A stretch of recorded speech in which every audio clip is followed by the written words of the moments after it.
We've just spent from February through June analyzing people running around in their underwear, every now and then a helmet, maybe some soft, non-hard shelled shoulder pads, and try to figure out if they're going to be good at playing American tackle football. And it sucks. So I submit to you this. This is DeMeco Ryan getting ready for the first day of pads at his previous stay. Don't get scared when somebody get hit. We got pads on. Don't get scared. Don't get scared. It's okay, Tony. It's okay. It's okay, baby. Everybody get scared. Hit somebody. That gets me going. Look, that's the side of DeMeco that we know and we see on the NFL films, reels, and all of that other stuff. The animated, excited, enthusiastic DeMeco Ryans. So I got a couple examples of just how well he prepares his players today and how well he disguises things. But a lot of it is rooted in a common trait that I think he shares with CJ Stroud. So that's what I'm getting really excited about, because it's going to sound like the simplest thing in the world. But just as we lead into this, I want you to watch Nick Sirianni. This would be after DeMeco Ryan's second game ever as a defensive coordinator. Nick Sirianni, who can't be bothered to say DeMeco Ryan's name, but how he was upended on a specific play in week 2 of 2021. Defense coordinator just did a really good job, and so I give them credit for some of the false things they were showing us. We thought it was a certain coverage. It wasn't. They did a good job of disguising it. We thought it was a certain coverage, and it wasn't. I'm going to show that play later on. Philly tried to run the Philly special and got upended. And the great thing about that was that Jimmie Ward played a key role in that. So Jimmie Ward, who's now with the Houston Texans, and it was really cool to see. I think we're going to see that CJ Stroud shares the trait that leads to plays like that. And it was something that from the time I was playing with DeMeco when he was a rookie and I was my last year in the NFL, it was really obvious. I'm gonna base it on a Sun Tzu quote. It's like Sun Tzu says, a good commander is benevolent and unconcerned with fame. What? Tzu. Sun Tzu, you fucking ass kid. Not that exact quote by Paulie there, or pronunciation. I'll be honest with you. I don't know if it's Sun Tzu or Sun Tzu. It's not Sun Tzu. If you know the enemy and know yourself, you need not fear the results of 100 battles, which is from Sun Tzu, the ancient Chinese general. But I think that the mental side of the game is what DeMeco really displayed an aptitude for when he was a young player, and really quizzing and kind of obsessing over why the defense was doing what they're doing. When evaluating your opponent, know the opponent's why, and not just what he's doing, but why he's doing. And then when you're trying to devise what you're going to do, you know what can really upend that guy and what he's trying to do. So Albert Breer wrote something in SI.com, which said some really nice things about CJ Stroud. I don't think they were a huge surprise to anybody that is here in Houston and has seen some of this, but it's nice to hear from Bert Breer, who's plugged in with New England people pretty well. And then you always make the assumption that maybe that means he's plugged in with Nick Caserio too. CJ Stroud's had a very nice spring in Houston. The Texans have put a pretty good lid on information over the 5 months that incumbent GM Nick Caserio and new coach DeMeco Ryans have been paired. But from what I've been able to ascertain, Stroud has shown early signs of justifying his lofty draft position. We can get that part out of the way first. The arm talent is obvious and translated over to the practice fields in May and June. And we saw all that. I think the ball placement was exactly what you would have expected. The big question was, okay, why is DeMeco still making a quarterback competition out of this? Isn't it time that we just let CJ get in there and start taking all these reps? This is DeMeco weighing in on the quarterback competition at least 3 different times that he was asked about it. As you guys, just happened. They've been rotating each week. As you guys came to practice, you've seen we've rotated those guys each week, and this just happened to be the week that CJ was with the ones. Yeah, we'll see where their process goes in training camp, and see, as the competition continues to grow, right, we'll see who separates themselves, and that decision will take care of itself. Yeah, with CJ and with all of our players, nobody has a defined starting role right now. Just want to see continued improvement from our guys, right? And are you improving, and are you accountable, right, to your teammates? Can we all count on you to make the proper decisions and make plays to ultimately help us win games, right? it's going to be a competition. There are no named starters. This is what it's going to be this time of year. I think one of our listeners on Payne and Pendergast made a really good point the other day, which was that, hey, by the way, a lot of the receivers don't have defined 1 and 2 roles yet either. And a lot of the guys that both Davis Mills and CJ Stroud are thrown to that might be 2s now are going to be 1s later and vice versa. There was a lot of rotating going on in there. And CJ Stroud, I'd like CJ Stroud to get as much experience with all of these guys, whether they're 1s or 2s, as possible, because that's where we are in the installation and adoption of this offense. So it's not anything that really needs to be set in stone just yet. Obviously, when we get closer, it will be. Jeff Darlington did weigh in on what he thought could be perilously close if this goes on too far, this rotating of quarterbacks, to what Trevor Lawrence saw with that man whose name shouldn't ever be mentioned in the NFL again, Urban Meyer. My God, Urban Meyer and DeMeco Ryans, just such different people. But it also sort of curtailed Trevor Lawrence's start to his NFL career in some capacity. He wasn't getting the first team reps. And by the way, that was a source of frustration internally for players, including Lawrence. A source of frustration for some players, including Lawrence. I could imagine that, like, the way Urban Meyer was running things. I can remember when the Texans played the Jaguars in week 1, right, of Urban Meyer's first year. I was talking to some of the writers that I still know from Jacksonville, and I was telling them, it seems like a lot of some of these questions about Urban Meyer are overblown, and it shouldn't be that big of a deal. And they looked at me like, So, I think there was a lot of stress going on with the Urban Meyer situation that extended above and beyond whether or not Trevor Lawrence was the named starter. Like, if Trevor Lawrence had issues, it might have been like, I don't know if these guys know what they're talking about, and I'm about to go be an NFL quarterback. I'm not quite ready for that. Keyshawn Johnson, whose radio show is just canceled. It's a shock.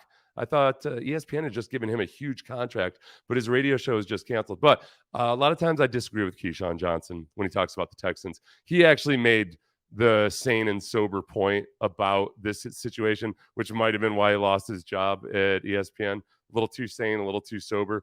I played 11 years. I had 17 different quarterbacks in 11 years. Wow. And not one time in OTAs and minicamp did they not share reps. OTAs and mini camps are for coaches to just kind of get a look at, see who's who, what's what. In the back of their mind, they already know that CJ Stroud's a starting quarterback. If they were still doing this 3 weeks in the training camp, rotating and playing games like this, then I would be worried. Football doesn't start till September. And I would be shocked if CJ Stroud is not underneath the center on opening day. I think that's the sentiment that most people share. That panel, like with Herm Edwards and like 5 or 6 people on it, now that I'm thinking about it, I couldn't find anybody to say anything divisive at all. Like, it was pretty much unanimously like, hey, this isn't a big deal right now. But they were being good employees and trying to cook up some kind of controversy. Apart from that, there's another quote from Burt Breer. Apart from that, nothing's looked too big for Stroud, which makes sense given the stage at Ohio State.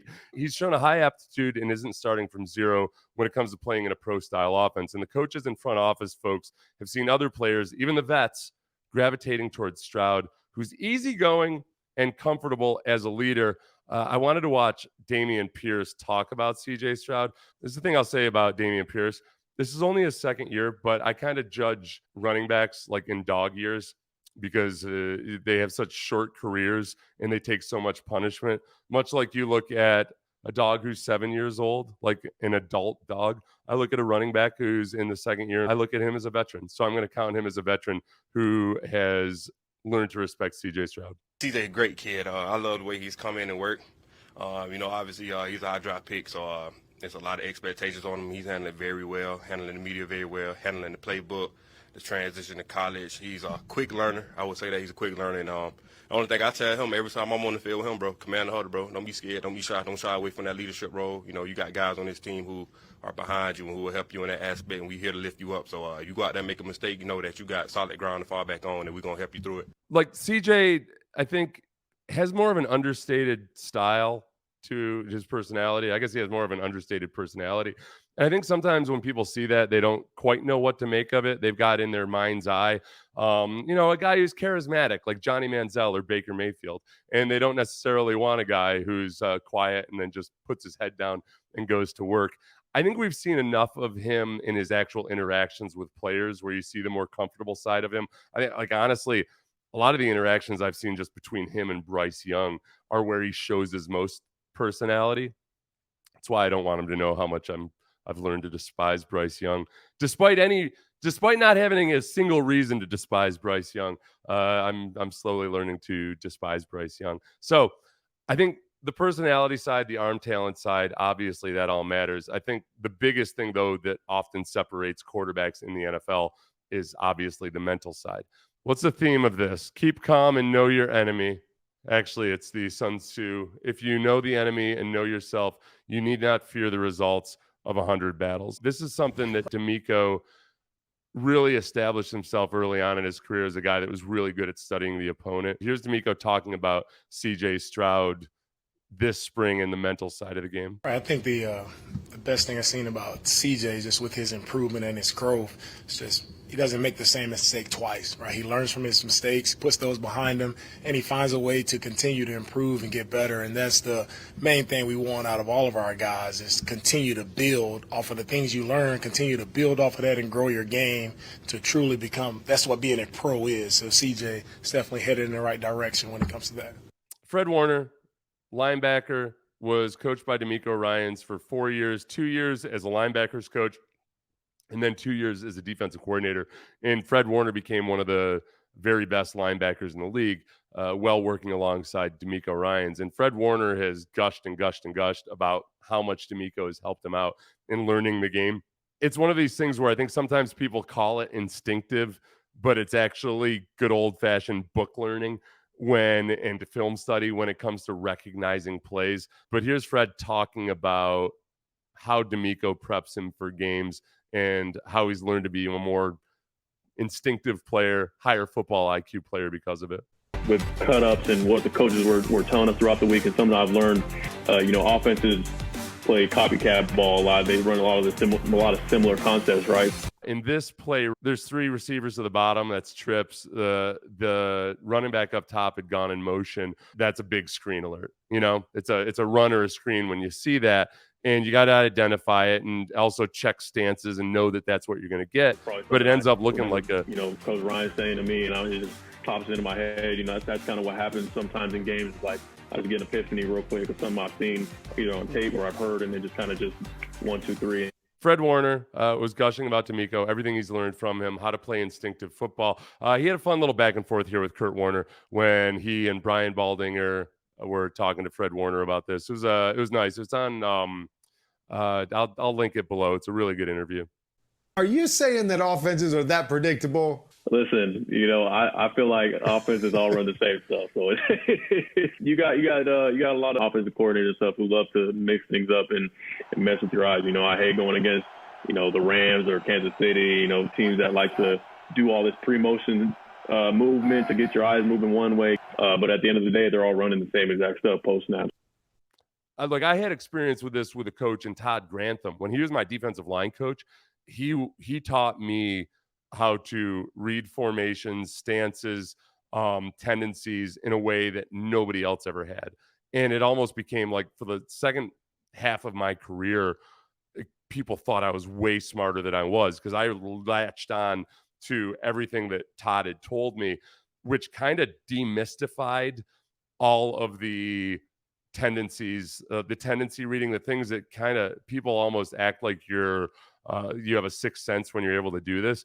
If you can handle sitting down and really forcing yourself to learn it, it goes a long way. And I think CJ Stroud is one of those guys. And there's some evidence, based on stories that we've heard, like from Matt Burke here. This is Matt Burke talking about CJ Stroud seeking out his counsel after a practice this spring. We did a 2-minute drive at the end of practice sometime last week, and he threw into a kind of a coverage we hadn't shown. It was the first day we put the coverage in, and he threw in. Probably wasn't a throw he probably wanted back. I'll just say it that way. But the first thing he did when I was walking off the field, he grabbed me. He said, "Yeah, literally, Coach Burke." And he spent about 10 minutes walking in off the field asking me about the coverage and just sort of what he saw and how we kind of set it up and talk through that. So I think just, again, his deliberateness and intent to try to get better, and like he's literally grabbing everybody he can in the field. I like all those guys, Davis and Case and those guys. Like during stretch lines, I kind of go hang out and talk to them a little bit about some of the stuff we're doing in the periods and just try to get that back and forth. And so he's been very sort of intentional of learning and just learning defense too. Like, hey, what'd you call there? What was that coverage, or what'd you do here? So I respect that from him.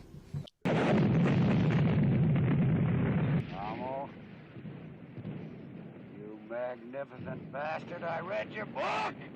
This willingness to really seek out the other side of the ball and learn what they're doing and why they're doing it. It's not as common as you might think. It seems like it makes sense, and it's like the most basic thing in the world you should do. Everybody gets kind of in their own little tunnels sometimes, and they don't really try to figure out, wait, as a defensive lineman, why are offensive linemen blocking this way? How are they doing it, or why are they doing it this way? And like one of my experiences with it, aside from Todd Grantham teaching me some of these things, was when we had a combined practice with the Broncos, and they're running this offensive scheme, an earlier version of it. And when we had these combined practices, I got to know Tom Nail in the center and a couple of the other guys pretty well. And I would sit and I would watch them get coached. I would ask them questions, and they probably shouldn't have told me as much as they did, because it made me much better against that scheme. But I learned the value of that. That's why I get so excited when I hear these coaches talk about this, and CJ really having that same attitude. It is an edge that a lot of teams don't necessarily exploit, and it pays a lot of dividends. Here's Nick Caserio talking about exactly that story with Matt Burke. And then I'm going to show the play from the 49ers that really exemplifies what we hope can happen here, both with the defense and with the offense. Kind of stand in the back of practice, and the two plays that CJ alluded to with Matt, or Matt was alluding to, they were well done by the defense. I think one of the things the defense has actually done a good job of is the use of the disguise, and they're trying to kind of marry the coverages together. So if it's something that you haven't seen or you're not comfortable with, then you may put the ball in a spot maybe where it shouldn't go. But for him to go up to Matt and say, hey, talk to me a little bit more about that. The more on your respective side of the ball you have an understanding of what's going on the other side, that's ultimately what's going to separate, how good of a player you may or may not be.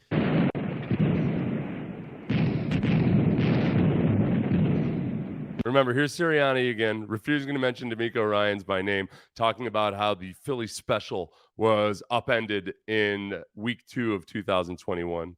Coordinator just did a really good job, and so I give them credit for some of the false things they were showing us. We thought it was a certain coverage. It wasn't. They did a good job of disguising it. That right there is Jimmie Ward, safety, but who's very adept at man coverage. So in this play, you're going to see the wide receiver, one of the wide receivers in front of Jimmie Ward there, start to go in motion. And when a receiver goes in motion, a lot of times they're trying to diagnose also and see, okay, is this guy manned up on this receiver? And you can watch Jimmie Ward. The Eagles diagnosed man here, and Jimmie Ward actually goes back and takes the middle position in cover 3, his zone defense. And with the mathematics changing there, the quarterback thought that he wouldn't be accounted for, but he certainly was. And Jimmie Ward knocks Jalen Hurts out of bounds there. Like, that's just masterful disguise. That's the kind of stuff, those good disguises that upended a young CJ Stroud as a rookie. CJ seeking out Matt Burke and trying to figure that kind of stuff out, but also having Jimmie Ward as a resource, who's a super savvy and super smart guy that plays safety for the Texans now. That's what I'm really excited about. It might take some time for this to pay dividends, but it will pay dividends, because there's no way in hell they're firing DeMeco Ryans anytime soon. So we'll have time to install everything.